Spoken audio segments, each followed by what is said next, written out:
All right. Well, I'm excited about this show. And have you ever thought about that most athletes don't lose because they're not talented? They lose because their internal operating system may crash under pressure. Today we have Brandon Sprout, and I can't wait to hear him talk because he claims that he can rewire that system where you won't crash. So let's dive into this. Welcome to the show, Brandon. Oh, thanks, guys. Appreciate it. I just want to jump right in. When athletes says they choke, what actually, in your opinion, is actually happening in that mind-body loop? And what's the first level you want to pull to get that to stop? Yeah, that's a great question, especially when it comes to professional athletes. I mean, we all know that they have the skills and the ability. It's not a skills issue. A lot of it is just their internal programming. So, a lot of time when we're in fight or flight, usually, when it's game day, it's kind of what happens. We operate from what has been programmed from just, our entire life. And so, in moments of stress or fear, that's when a lot of mistakes happen. So, they choke because of it's just a few different things, right? It's usually either stress induced. So they're either worried about not making they're worried about letting their fans down, letting their coaches down, or letting their team down, or dropping a pass or not making that throw. And what happens is, because that's what they're telling themselves constantly, they end up actually doing what they're trying not to do, right? So they're playing not to lose rather than playing to win. And, when moments like that happen, that's when the mistakes happen the most. And so, when it comes to athletes, I try to instill a full, a confidence that's not going to allow them to really play in that state, right? They're going to play with kind of just out of, a new operating system that's just, they're there to perform what they already know how to do, rather than like try to do the things right, and which they already know how to do, obviously. So let me ask you, because we see it often, or hear about it often amongst our Dr. Terry's and my patients. That they do well in practice, and then they're on the stage and they screw up, fall apart. What would be, aside from maybe two root causes of that, what could be a simple reset for some of them, for ones that maybe you've experienced in the past? Yeah, that's very common, right? Because there's no pressure in practice, right? It's normal. It's something that they do regularly, right? You don't have thousands of fans screaming, and it's something that's not foreign, right? So it's familiar, right? It's at the same place. They practice usually at the same place every week, and so on an unconscious level, that's just a familiar place. So there's a lot less pressure, right, involved. And so what happens is, when they go into a new environment with different stimuli going on, that's what's going to kind of change things for them, right? And so, usually when they're in practice, they're playing from a state of just kind of having fun, and with very light pressure.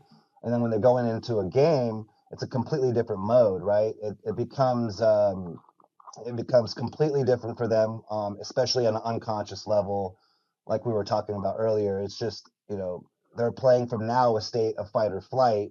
So on an unconscious level, they're only going to be, they're not going to be really, you know, thinking about what they're going to be doing. They're just reacting, And so if they're operating from a state where it's stress induced, they're going to play a lot different than playing from a state of calm certainty. And a lot of the time is when they make mistakes, that's usually the issues for them, because every athlete's going to make a mistake. No matter, I don't care if you're Tom Brady, right? Tom Brady's thrown a lot of picks in his career, right? And so, the goal isn't to avoid making mistakes. It's resetting after a mistake, and then keep going rather than trying to play to make up for the mistake. Just learn from that mistake, use it as data, and then continue and grow from there. And don't What let that one mistake ruin the rest of your game, what would which we they see a lot. what would be a typical thing that I screw up, and then what would my internal dialogue be? Like what would you tell someone to say to themselves? Oh, okay. Yeah, yeah. I mean, listen, it's literally it can be very simple. It's just a reset. Like obviously you want to take accountability for whatever it is that you did, especially, to yourself, to your team, and then just move forward. Okay. So I always like try to add in there, like if I make a mistake, rather than trying you know, to make up for the mistake, I'm just going to see what I can do in order, really just be in the moment, right? Not worry about the past or focus on the future. Like, what can I do right this very moment to move forward, to play the best right now, each play by play. I always try to get everybody to play just just that one moment right there, right then. Don't worry about what just happened in the past. Don't focus on the future. Just be in the moment. And so, an internal dialogue could just be, sometimes I just anchor, okay, reset. That's it. Keeping it simple is honestly the best, right? Complexity is the enemy of execution. The more things that we complicate, the harder it is to execute and move forward. So I just keep things simple. It's funny, you make it so simple, and it is. I'll never forget on the sideline seeing a cornerback allow a receiver to score on him, and I mean everybody was like in shock because he was one of the better cornerbacks in the NFL, and he pops up and yells out, "I'm still the best cornerback in the league," and I went, holy crap, that is a reset times 10, so No, that's the kind absolutely. of thing that would be That's the important. Very yeah, important. that would be a I good think example. also it is. I think also it's very important for them to understand that greats are not perfect either, right? And I think that once they really, on an unconscious level, understand that, then they don't beat themselves so much about making a mistake, because yeah, that's one mistake, and you're probably going to make a lot more in your career. And so instead of really dwelling on it, like, just be the best from this moment forward, and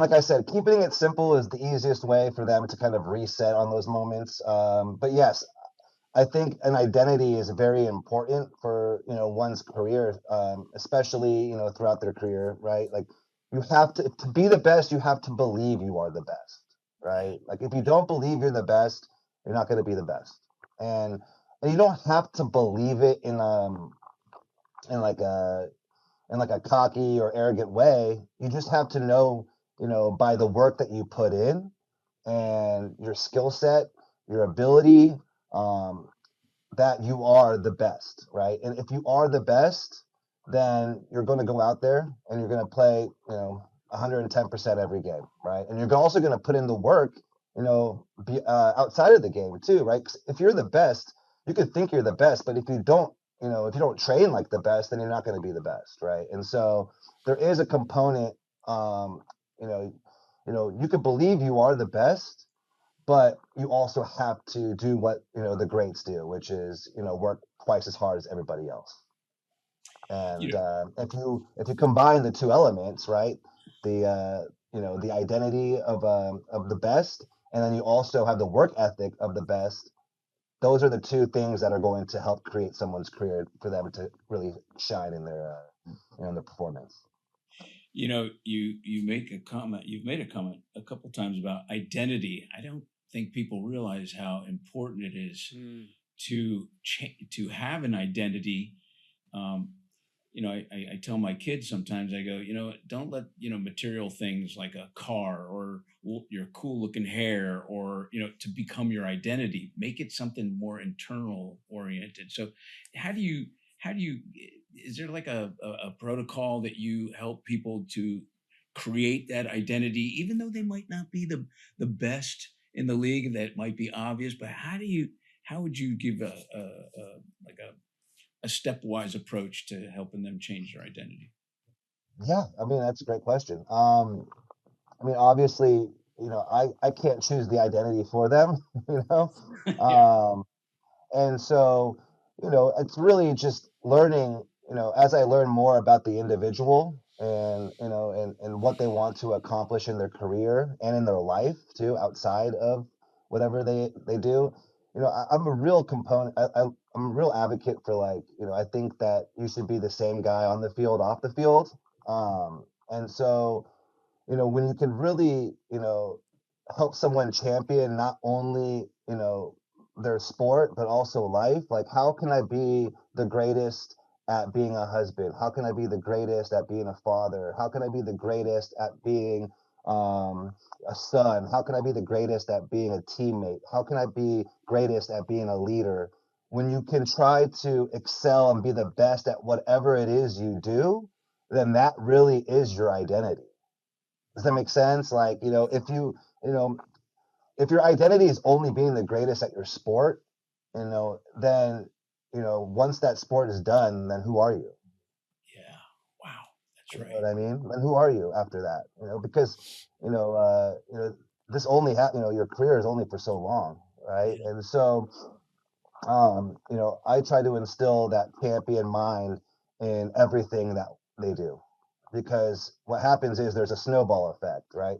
If you're putting in the effort and of being the greatest at whatever it is you do, then that becomes your standard, right? And when your standard is, you know, is you know, is not being mediocre at anything, then that's going to impact your work ethic. That's going to impact your standards. It's going to impact everything, your performance, because you're not going to settle for being, lousy at anything, right? So, um, in the game of life, I mean, how do we become fulfilled? How do we feel full, right? And it's been my experience, at least, that when I'm constantly growing and trying to chase my potential, that's when I feel the most filled, right? When I'm constantly trying to better myself and get better and better and better at everything that I do. And when I can have the mind of a champion in all areas of my life, that's what kind of makes that identity complete, right? Like, I am a champion, not just at this, but in life. That's a good one.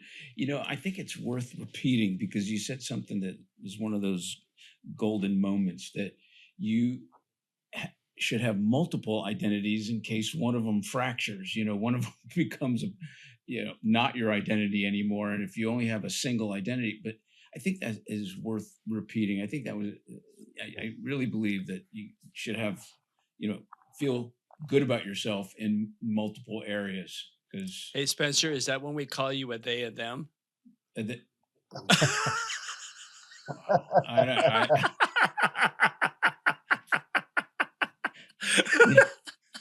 Sorry. it's no, I just had this conversation yesterday.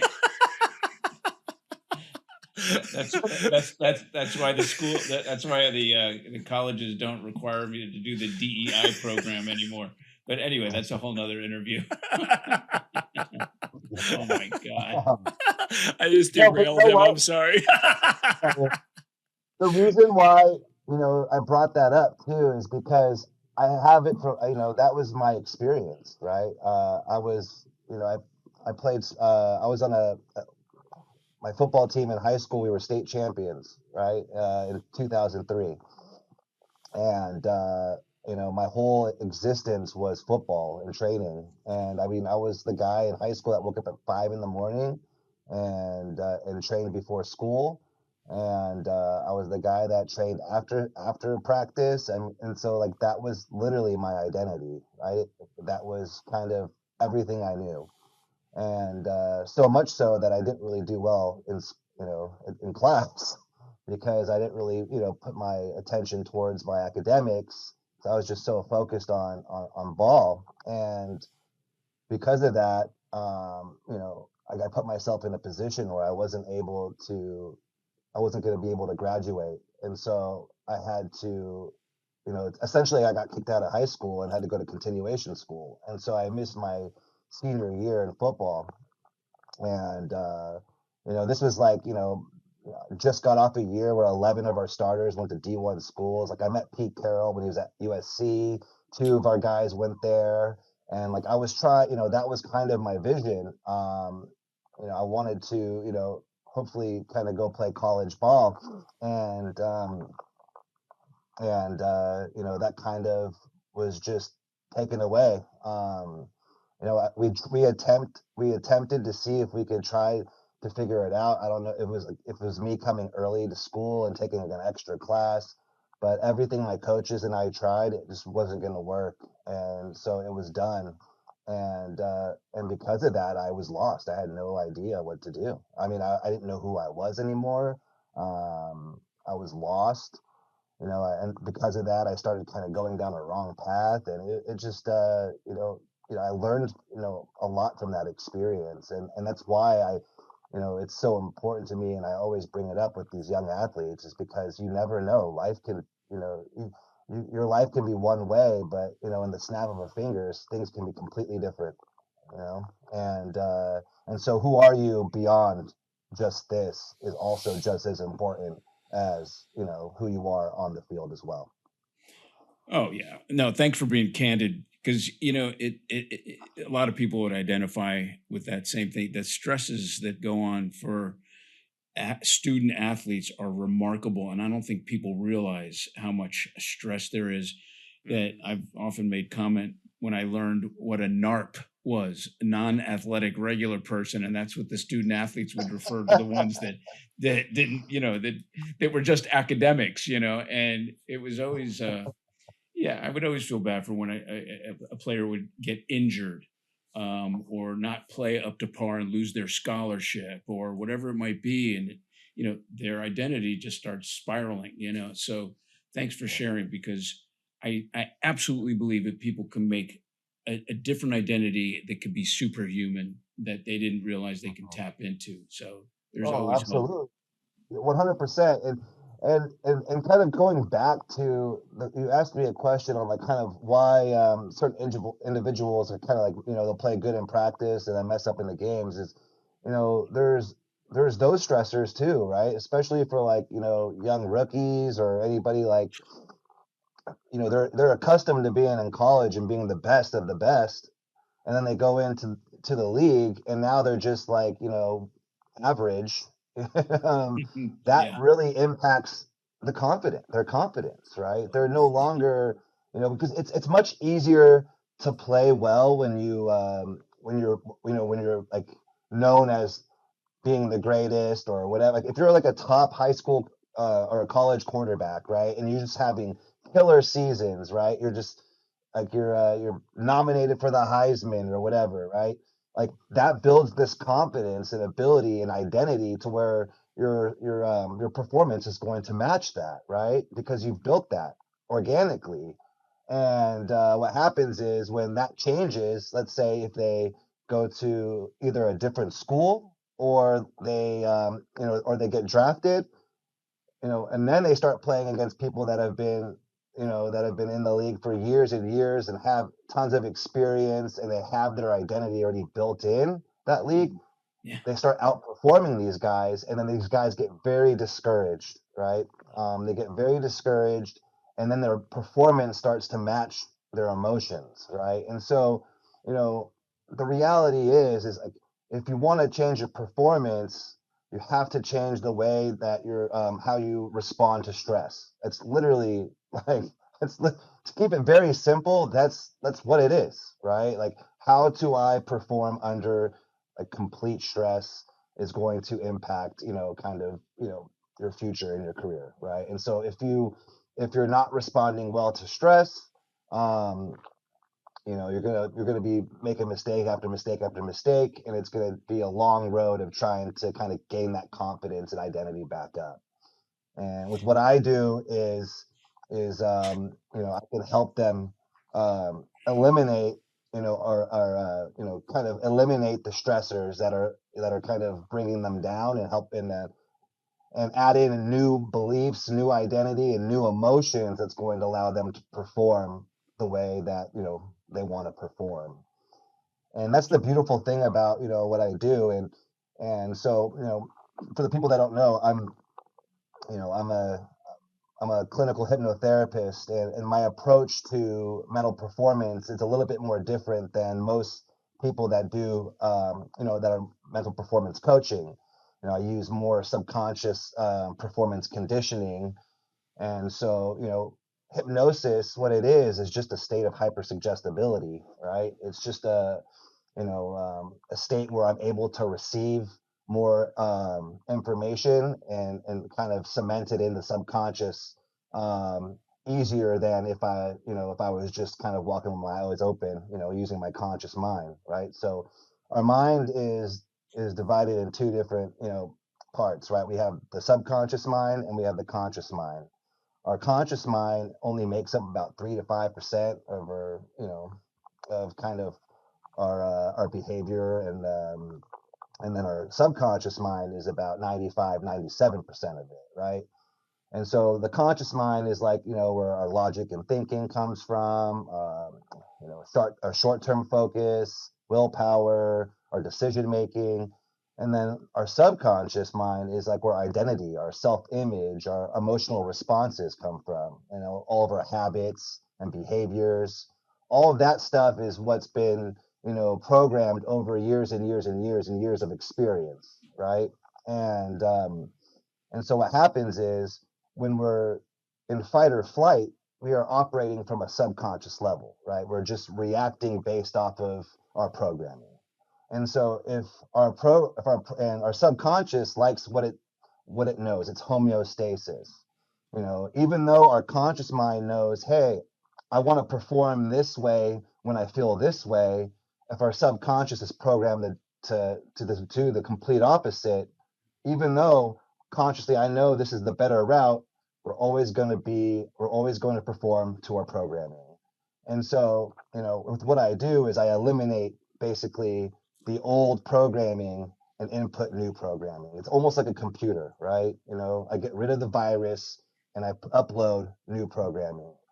And it's funny because I think that a lot of people don't understand what hypnosis is, and so it's one of those kind of taboo words. People think of it as like a little pocket watch, or they think it's kind of like a hoax kind of magic thing. But the hypnotic state, everybody's in a hypnotic state. We all experiencing it every day, right? When you wake up in the morning, you're in a hypnotic state. Right before you go to bed, you're in a hypnotic state. When you're driving, driving on the freeway and like you're kind of dazing off, like you're not consciously thinking about, I'm putting my foot on the wheel, I'm going to press it down, I'm going to put my hands right here. No, everything is just, all of its reactions based off of your programming, right? And so, we're always in, every day we experience states of hypnosis, right? Where we're, and just it happens to be in that state is where your subconscious will obtain information without resistance. And so when it comes to hypnosis and someone that does what I do, I'm able to get somebody in that state rapidly, and I'm able to use that as a tool to really input, new data into their mind. That's pretty cool. I think hypnosis is definitely misunderstood. I want to step into one of my favorite forms of communication that I know that you are skilled at, neuro-linguistic programming, also known as NLP. Now, you've explained hypnosis. Now, totally dive into that, what NLP is and how you use it to target the subconscious as well. Yeah, I mean, NLP, I mean, it's been used for years. I mean, a lot of salesmen use it. Um, people don't understand that, language, how powerful language is, and the words that we use, and um, and so, when it comes to NLP, um, it's just a way of framing things that we say that, to make it more powerful. I mean, again, I'm trying to make things just very simple and not as complicated because, if I can give all the textbook information, it's just going to sound weird and it's going to be really hard to understand. But it's basically how it sounds, right? Neuro linguistic programming, right? I'm using language, right? To, impact someone neurologically. Um, and, uh, and a lot of the time is, how I do it at least is, the language I use is the subject's language, right? And then how I use it too, it all depends, right? Because, some people, I'll explain it this way, some people respond better to uh, to inference, right? Like, some people don't like being told what to do, maybe based off of how they were raised. So, like, if I were to tell someone what to do directly, they might be more resistant to that. But um, if I used inference, things like maybe telling a story about something that happened to me that was similar to that person, and then saying what I did, it's almost a way to communicate a solution to somebody for them to kind of adopt on themselves rather than me just telling them what to do. And so it really depends on the person if I'm going to use it or not. But it's so fascinating because over the years, just watching all of this kind of work itself out and to see how it all works is interesting because there are lots of people that don't respond well to direct suggestions or direct, direction, right? And so when I can use, certain language in order to kind of break through that barrier, um, even though I might be, using a different approach, it's always the same goal, right? I'm telling someone's I'm basically helping someone understand what it is I want them to do without telling them directly. And so using inference is a great way to kind of, to get people to do something that you want them to do. It's a little secret. I mean, it's what I like to do with my wife sometimes, is, I'll either ask questions inferring, what I want her to do, and or I'll use an experience, like you know, let's say like there's dishes in the sink or something that she left in there and I don't want to go do it. I want her to do it. And you know, Megan, don't listen to this show. Yeah. Oh yeah. I will, I'll share an experience one time you know, of leaving dishes in the sink, and then some type of crazy mold was on it, and then cockroaches came in from the sink. Just something really crazy. And then what happens is, because of that, they think, oh, did I leave? I think I left dishes in the sink, and what happens is, because I've kind of planted the seed of dirty dishes using that experience and that story. Now she's going to kind of think, oh, I left dishes in the sink. And even, so, and then she'll probably go do it because obviously on an unconscious level, she doesn't want, like, cockroaches coming out of the sink or whatever. And that's not the greatest example, but it was just a kind of a random example I thought off of the top of my mind. But it's just using, like, there's ways we can get people to do certain things without without actually, literally telling them what to do. And that's a huge, that's a huge, that's honestly a big part of, what I do, because, again, a lot of people might be resistant to me giving them direct, instructions on what they should be doing based off of kind of how they're raised. Like, for me, I don't like being told what to do. Like, if my wife tells me what to do, like, I don't like it. I mean, I just, even though I might need to do it, actually, I don't want to be told what to do, so I won't do it. Right. And so for me, you know, it's if someone were to use more, if they would infer stuff more, they'd probably get me to take more action on the things they want me to do. And that was based off of just how I was raised. You know what I mean? So, you know, you have to also take those things into consideration doing what I do with even athletes, because that's going to affect the approach you take in how you deliver these suggestions to their subconscious. And so this thing is like an art, man. And that's kind of what fascinated me about it as well, because originally, about 10 years ago, I actually went to school for kinesiology. I was studying kinesiology and wanted to kind of get into sports medicine. And then a buddy of mine who was going to HMI, which is where I went for school for hypnosis. It's called Hypnosis Motivation Institute out in Reseda, and it's one of the most decorated schools for hypnotherapy in the world. And we would always have these fascinating conversations, right? And he'd be kind of sharing what he's learning, and it just always fascinated me. And I was like, you know what? I want to get into it. And it was really random because I never thought that, my goal out of high school or whatever, I was never like, oh, I'm going to get into hypnotherapy or, I mean, none of that was like in the books, right? It kind of happened organically.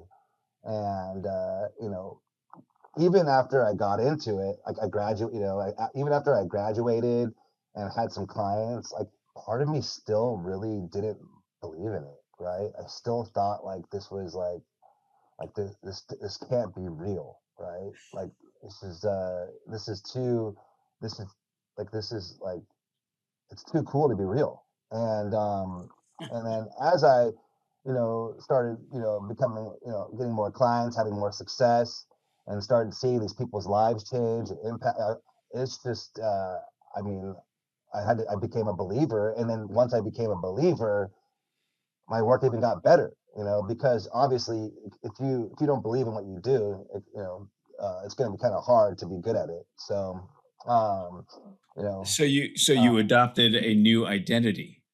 yeah, absolutely, absolutely. And what's cool too is I'm naturally a creative guy, and so I knew that whatever I did had to have some form of creativity involved, and my ability to story tell and use the subject's language of their own language with kind of how I navigate things, how and like there's a finesse and an art to all of what I do. I have to build rapport, and complete trust, and I have to have complete confidence, just like the athlete. I have to believe I am the best at what I do, and that way, they will let go fully. Because what happens is the people that don't have success with other hypnotherapists is because they're usually resistant, right? And what that means is that they're not really allowing the um, the practitioner to do their job, right?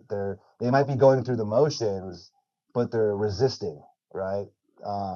They're not letting go, and anybody can be hypnotized, right? Or I mean, some people, there's people that say, oh, there's only, not everybody can be hypnotized. That's false. Anybody can be hypnotized. There are people that are more suggestible than others, right? But anybody can be hypnotized because hypnosis is a natural state we already go through. It's like alpha and theta brainwave activity. That is like the hypnosis state. And so, because we are always, everybody, is in that state at some point of the day, we all experience it, which means that we all can kind of go through it, right? Um, there are some, there has been, things that came up where people can't, imagine things in their mind. They can't visualize in their mind. And that's kind of hard to work with, but there are ways around it. Because it's weird. 'Cause I never thought that that's a thing because, I think, I visualize in my mind all day long. It's kind of how I process, right? I'm thinking about things ahead, right? Because that's what, if you think about it, like, what do you think anxiety is? Like, you're anticipating something negative in the future, and so you're playing this, um, this, like, this idea or story in your mind that's not even true, and it's creating physical changes in your body, emotional changes, and so it's your mind is adopting it as the truth, right? And so, because that is capable, we could do the same on a positive note too, right? That's how we can kind of create confidence and identity and all this, right? So, when it comes to hypnosis, and like sports and performance, like you know I use it to kind of break through the conscious mind, get into the subconscious, and that way we can kind of get them to perform and match the way that they want to perform in or what they're capable of performing like. And what's cool too is that our mind, our mind doesn't know the difference between imagination and experience, right? And because of that, um, we can rehearse scenarios in hypnosis over and over again, and the mind will adopt it as if they were actually doing it. So our nervous system will respond to the way that they've been practicing in their mind. So like, what's cool is I can put them in hypnosis, slow things down, and help them get into a certain state during certain scenarios. So then what happens is when it happens in the game, that's how they're going to feel and perform, because they've been already wired to do so in hypnosis through I'd like to, kind of mental I, rehearsals. Brenda, I would like to clarify to our viewers and listeners that you use the term when we were describing neurolinguistic programming, or NLP, as to manipulate, or to I want to kind of clean that up for a moment, because Okay. it's not about manipulating them to what you want. It's really just No. or coercing them or anything. It's actually It's inspiring them using. Words are, as we know, are only 5% of communication. It's our physiology. It's the way we describe things, and we step in when you develop trust, as you do with athletes or business or high level business people. It's a trust thing, and if you can enter their world by using the forms of communication, the way they move their eyes. I mean, you ever ask a kid why they think another kid's weird? They go, "Oh, he's so weird." Well, then if you ask them, "Well, what is weird about that?" Well, they stare, they don't look away, or they make me uncomfortable. But when you can decipher those little nuances and then step into that world and then motivate them using, the suggestions that you were talking about, man, that is powerful. And there's a whole lot more, but I just wanted to clarify how potent hypnosis and NLP can be for someone. Yes. No, it definitely is, and it has to be used ethically for sure, right? Oh, yeah. And so, I guess I should clean that up, because I kind of used it in a more of a manipulative way. But I guess I was just describing the power of it, and so to reframe that, and kind of go back, when I work with someone using these tools, I'm helping them achieve what they want, not what I want, right? And so, that's why it does take a lot. Rapport is the most important component into working with especially high level, elite athletes, right? Because this is their career, their livelihood you're talking about, right? And so you have to have complete trust. And so that's kind of part of the job too, is you have to be able to be a likable person first of all, right? And you have to be confident, and you have to be they have to be certain that you're on their team and not on your own. I had to laugh. I had to laugh about the dishes and your wife, because I had the same issue with my younger brother, 30, 40 years ago when we were living together. He would leave the dishes all the time, but I wasn't as nice as you were. I said, "Bro, if you leave the dishes in the sink again, I'm putting them in your bed. Dirty. I'm going to put them in your bed." And you know what? He did it again, and I put the dishes in his bed, the dirty dishes in his bed. So there was no NLP back then. There was nothing you to know it. what though? That word age of transformation. There's a lot of different avenues, but I, in my experience, I feel like I found one that was that kind of gets people there very quick, but also it's sustainable, right? It's not like a quick, it's not like a something that you're only gonna have for like a day or two. What I do is literally change the identity, right? So that way, from the change is everlasting, and I think that's also important, right? So that way, you're not like really band-aiding anything. You're you're really attacking the core issues here, right? Which is how I respond to stress, and identity, and then also kind of aligning my, just kind of you're creating new neural pathways into kind of what it is that's needed in order for them to perform at the highest level. And it's been so fun. I enjoy it, and I get to it's also I get to I think also why I really got into this is because part of me just misses the competitive nature of sport, right? I think there's the little kid in me misses being, the lights being on, kind of running out in the field. And so this is an opportunity to me to like kind of help, and be a part of, one's journey of winning. And then I also have my own things as well, right? I got into boxing not too long ago. I don't know how much longer I can do it competitively. My body's just not allowing me anymore, but that kind of brought back, that part in my life where I get to train for something. I think that part of my life is, it was so big for me when I was young that once I didn't have it anymore, like part of me was missing, right? And so I kind of going back into like, trying to be a champion in everything I do. I think that, that's really been my, my mantra, my life today is like, when I focus on how I can be the best at whatever it is I do, that's going to snowball into everything I do. Right. And so when I picked up boxing, I'm like, you know what, I'm going to be like the best, like 40-year-old boxer there is. Right? And so I trained as if I was, that person.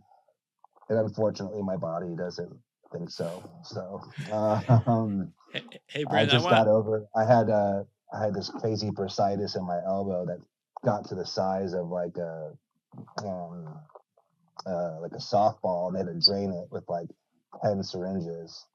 Hey, And Brendan, I want wait a second. I want to get back to the identity. We bringing it back. We've been yeah, talking about identity a lot, and what happens when that identity becomes fragile, and what are some of the signs of that identity is starting to become a little fragile, and what are some resets that you do to try and get back on track so when they do go into a slump, they're okay. I mean, you'll see it. I mean, you'll see it in the demeanor. You'll see it in even their body language, right? How they stand. Are they standing like this? Are they standing like this? Their attitude, their performance, their leadership.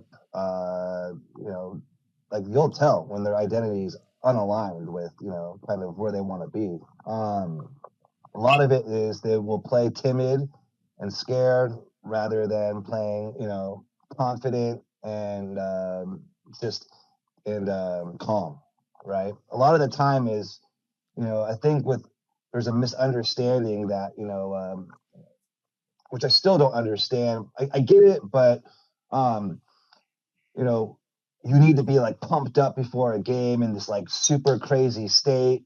And yes, I agree to an extent, right? But I also believe that there needs to be a calmness because you want to almost be able to slow down the game, right? To where you're able to kind of predict when kind of things are happening, or you want to be able to have that moment where you're using your training or whatever film you studied. You want to be able to kind of use that, right? And so you have to be able to slow down the game. And when you're able to slow down the game, you're able to make a lot better decisions. But how do I help somebody when they're in that identity crisis? Is you know with what I do is there's nothing I can do or say that's going to help them. But what I would do is I would work with them, right? I'll just give you an example.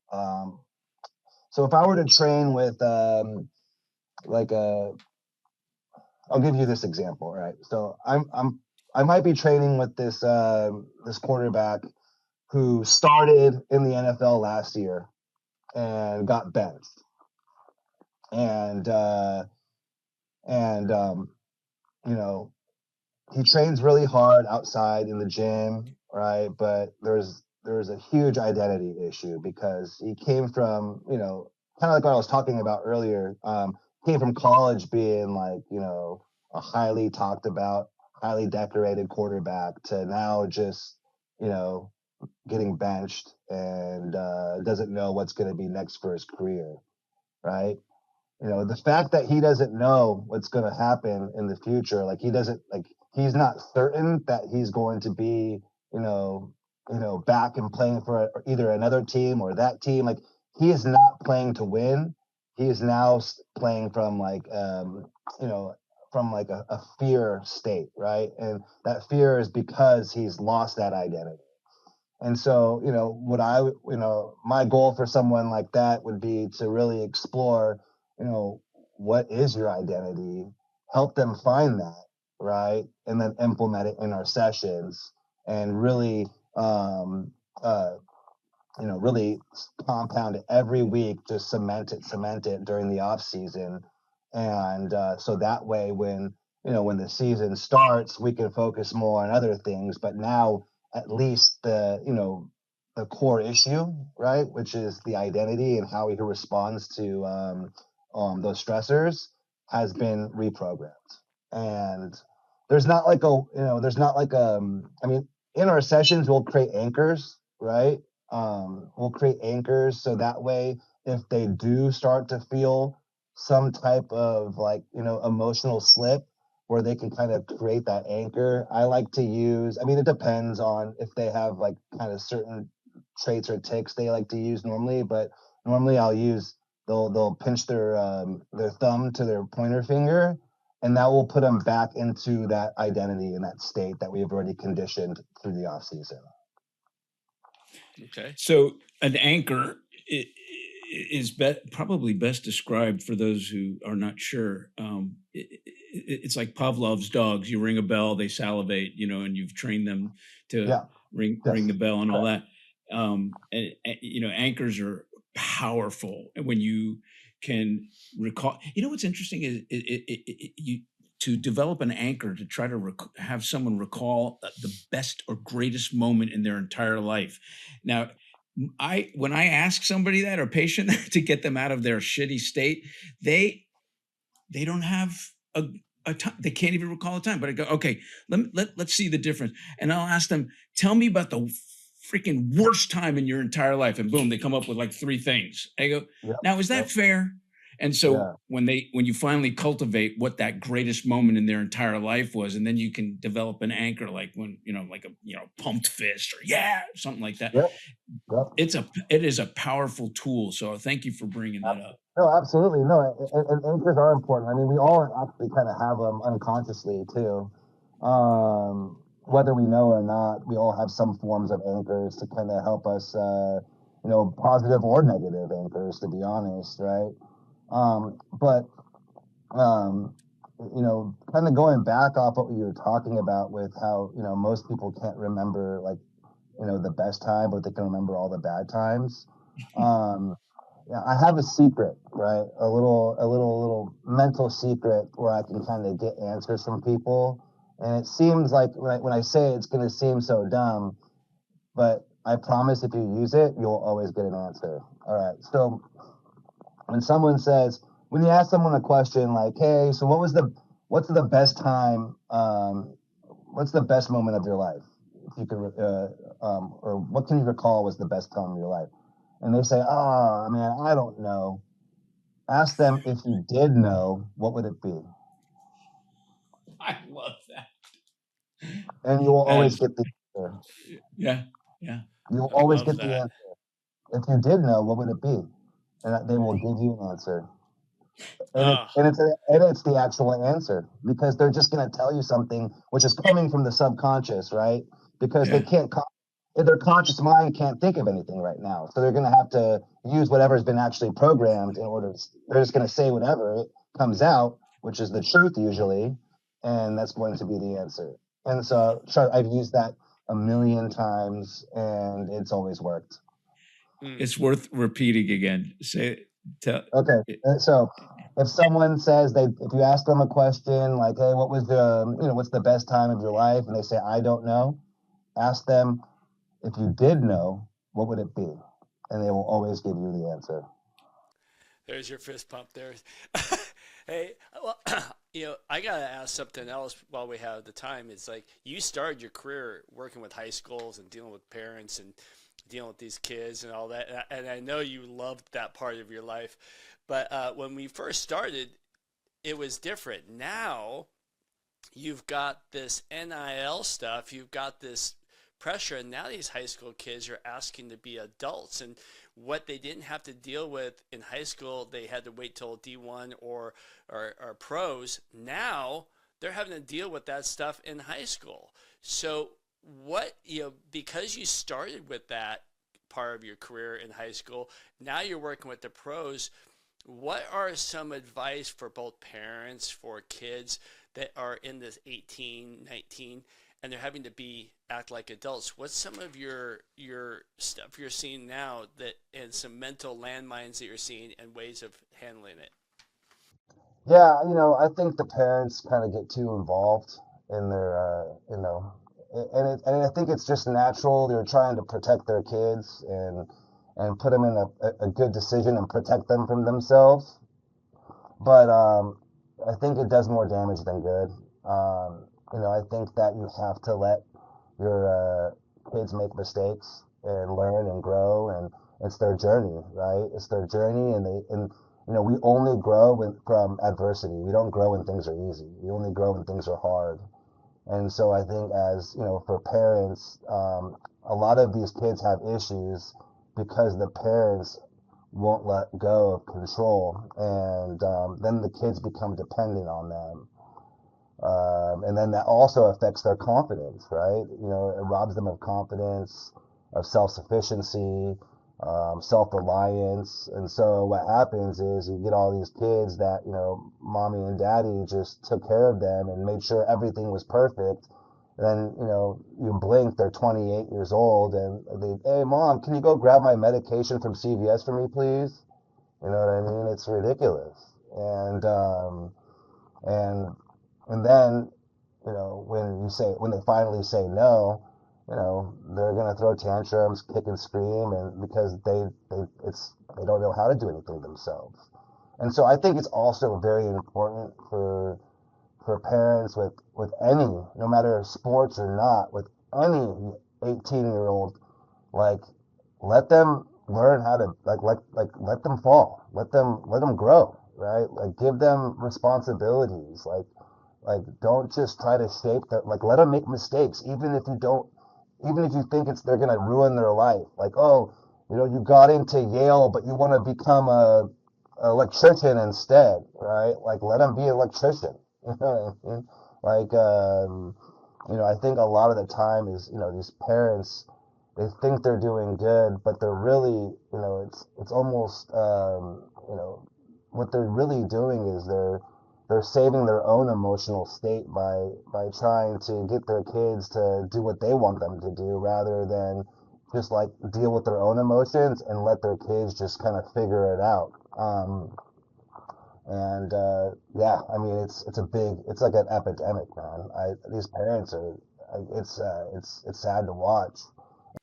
Well, the reason I brought this up, I heard actually had a patient the other day that it was like, well, my kid is only 17, 18, doesn't have a frontal lobe, doesn't have full brain development. He's having to make multi-million-dollar decisions.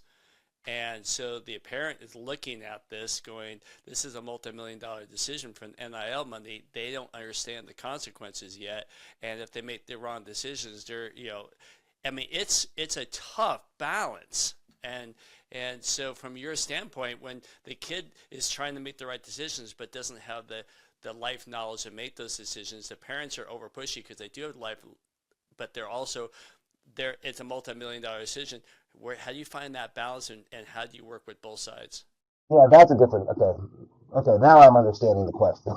So, yeah, you know what? I think that's actually an avenue for maybe a new job for somebody. I think there needs to be advocates for these younger kids, and when it comes to money, I mean, even for NFL players, they'll tell you, man, there's more people that go bankrupt, after they retire than keep, that actually have success and keep their money. And unfortunately, when you don't come from a family that has money, there's no one there to help teach you how to how to invest your money or how to even balance your checkbook, right? And so no one has giving all this person money with no financial literacy, right? And so I think that having somebody, it doesn't have to necessarily be your parents, but having somebody help you, like getting a financial advisor or something, right? Like I have a financial advisor. I'm not the best with money.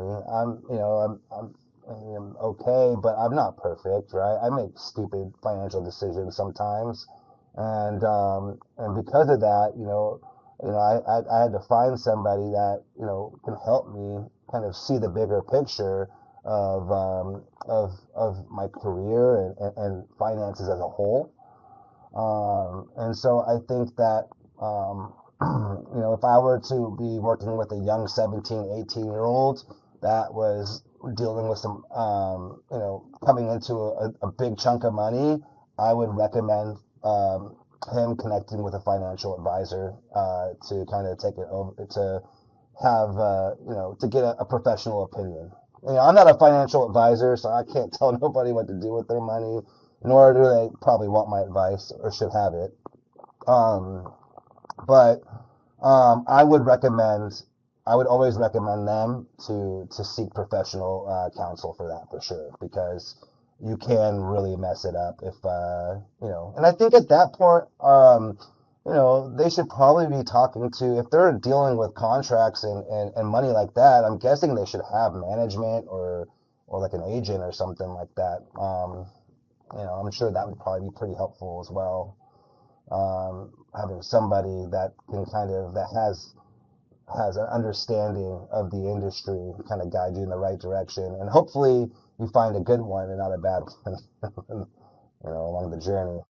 I wanted to, before we go into our final stage of the program, I wanted to make mention that, with the high divorce rate that goes on, parents are at odds with each other and they're trying to win the kids over, and they are enablers. And that is a message to any of the listeners or viewers, is to be cautious of being an enabler and trying to win over your kid, because you're probably giving them leeway to make to make mistakes in a bad way versus inspiring them to make good decisions. So, I always suggest parents to default to someone who's not in the family to provide questions or answers to questions, especially in the financial world.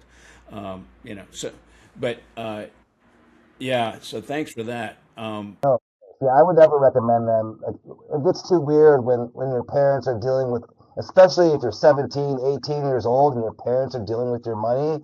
That's going to be like 90%. That's going to be a headache, and it's going to create a lot of friction within your family dynamic. And I would not suggest that whatsoever.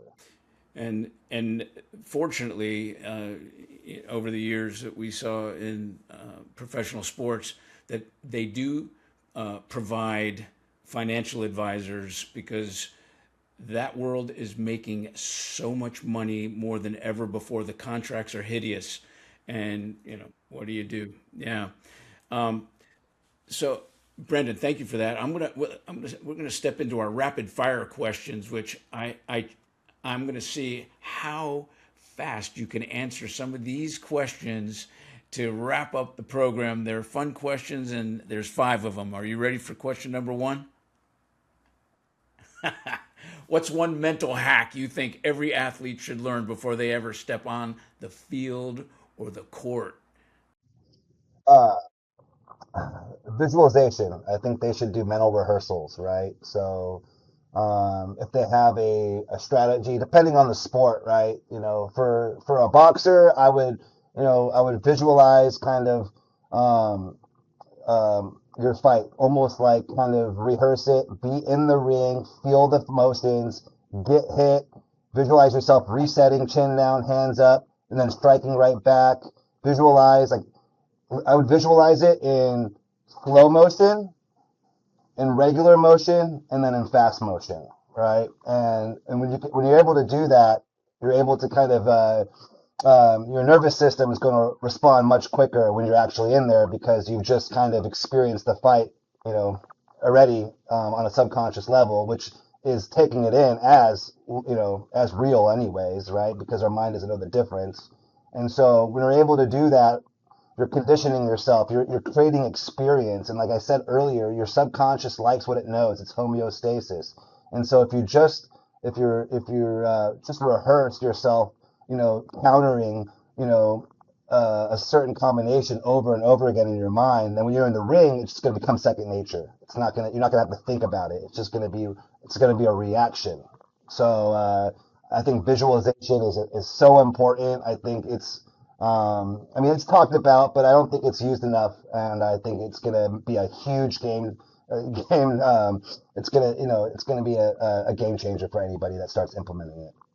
Question number 2. Now, I want you to visualize. This is not question number 2, but I want you to visualize what it would be like to give a rapid fire answer to the next 4 questions.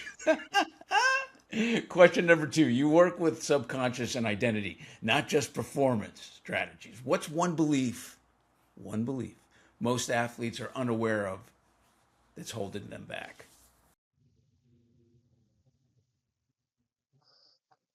Confidence. Good. Wow. What a comeback he made. Did you see that? That was great. Question number 3. You lived in a high pressure environment since youth sports, snowboarding, BMX, that's a tough one. Boxing.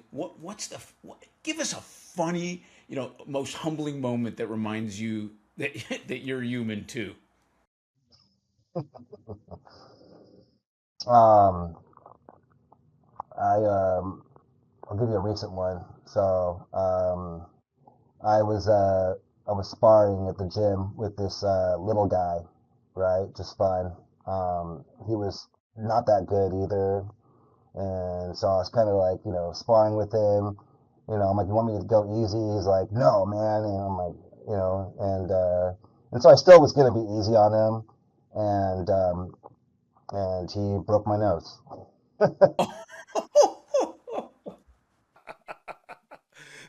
Rough one. All right. Thanks for sharing.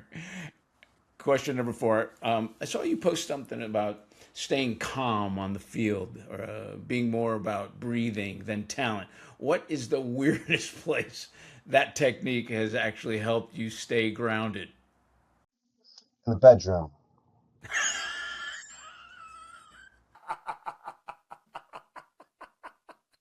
Brendan, that was great. That was great.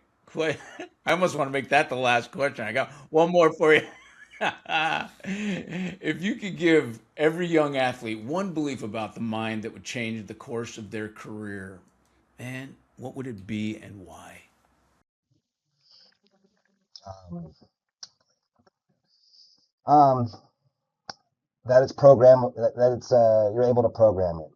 That what you're feeling and who you are, that's not the end all be all. You can become anybody you want, and you can have somebody program that. And so if you're talented at something, um, you can match your mind with your abilities, right? Like you could. Um, I'm trying to think of the best way of putting this. You can be talented, and you can be, the most confident. You can believe you're the best, right? 'Cause I've seen a lot of talented people that weren't that confident. They didn't think they were that great, right? And once you help them believe they were great, they became, like they're, nothing even changed outside of their abilities or their performance. They just walk, their charisma, their demeanor changed, right? And so they had more fun. Their experience with the sport has changed for them, right? Even though nothing has changed on the physical world, right? But to them, everything has changed, right? And so, I think that, like building an identity, building an identity would be my answer for that one, for sure. That was great. Thank you. And I got to tell any of the audience that listening or watching is that, man, you got to check out Brandon's website. It is going to be one of the most badass websites I've seen before. So anyway, I just had to throw that in there because I saw it and it was really, really impressive. So, hey, just like the show, thank you so much, man. I appreciate you being on the show. Of course, I appreciate you guys. And hey, merch is going to be coming pretty soon on my website too. So if anybody wants to pick up some goat merch, it's going to be dropping pretty soon. All right. Thanks, brother. And I look forward to seeing you soon. Thanks for your time, man. Of course. Cheers. Thank you for listening to today's episode of the Crackin Backs Podcast. We hope you enjoyed it. Make sure you follow us on Instagram at Crackin Backs Podcast. Catch new episodes every Monday. See you next time.